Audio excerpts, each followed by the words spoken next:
AP చిన్న CM Pawan Kalyan sir ఇయాల అడవిలో తిరిగిన తరిక చూస్తేనైతే ఏదో సినిమా షూటింగ్ కు పోయినట్టే అనిపించింది. కానీ సారు సినిమా షూటింగ్ కోసానికి పోలేదు. మరి పవన్ సారు ఎందుకోసానికి అడవుల బాట పట్టిండు, ఆడ ఏం చేసిండు, ఏం కథ పురాగా అడుచుకుందాం పాండ్రి.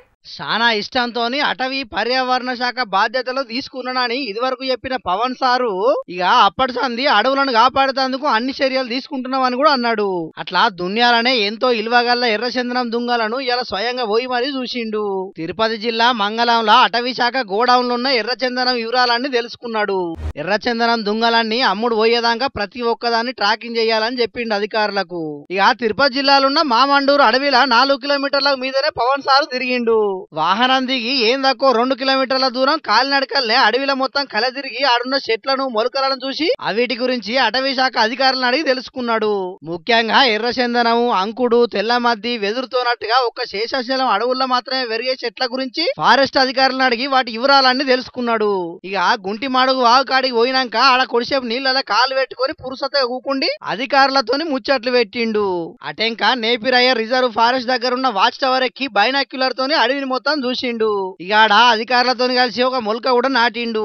అటెంక ఆడ మీటింగ్ పెట్టి ఎర్రచందనం స్మగ్లింగ్ చేస్తున్న వాళ్ళకి ఇట్లా వార్నింగ్ ఇచ్చిండు.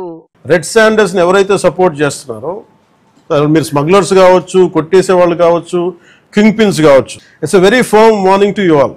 ఆపరేషన్ కగార్ లాంటిది ఎక్స్ట్రీమ్ లెఫ్ట్ వింగ్ ఎక్స్ట్రీజం నే హ్యాండిల్ చేయగలిగినప్పుడు ఈ కంట్రీ ఒక ఐడియాలజికల్ బేస్డ్ ఉన్న వాళ్లే కూర్చోబెట్టి కష్టమైపోతున్న లొంగిపోతున్నప్పుడు మిమ్మల్ని తాట తీసి కూర్చోబెట్టేస్తాం స్మగ్లర్లందరినీ. It's just a political will అంతే. మీరు కనుక ఇదే పనిగా చేస్తే 6 to 9 months ఆర్ 1 year అదే పని ఆపరేషన్ పెడతాం మీ అందరికి. మీరు స్వచ్ఛందంగా ఆపారా మంచిది, మీరు ఆపలేదా ఒక 1 year 1.5 year ప్రత్యేకమైన special zone special operation create చేసి మళ్ళీ రెడ్ శాండర్స్ ఎవడన్నా తిరగాలి చెట్టు కొట్టాలంటే కూడా భయపెట్టే స్థితికి మేము తీసుకొస్తాం. మేజర్ మీకు ఒక యాక్ట్ ఉంది, ఎవరన్నా సరే రెడ్ శాండర్స్ చెట్లు కొడితే వాళ్ళ ఆస్తులను కూడా సీజ్ చేయొచ్చు. ఆ అమెండ్మెంట్ ఆల్రెడీ చేస్తుంది ఫారెస్ట్ యాక్ట్ లో.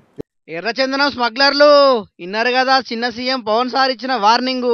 ఇన్ని రోజులు ఏం చేసిర్రో ఏం పోయిందో తెలియదు గాని ఈ కాడికెంచి ఎవరన్నా ఎర్రచందనం చెట్లు కొట్టినా అవిటిని స్మగ్లింగ్ చేసి అమ్మినా సర్కారు మాత్రం కఠిన చర్యలా తీసుకుంటదట. అవసరమైతే ఇన్ని రోజులు సంపాదించుకున్న ఆస్తులను కూడా జప్తు చేసుకుంటారట. అటెంకా మీ ఇష్టం మరి. ఇప్పటికైనా లత్కోర్ దందా బంద్ పెట్టి బుద్ధిగా బతుకుర్రి. ఏమంటున్నావు, సరేనా?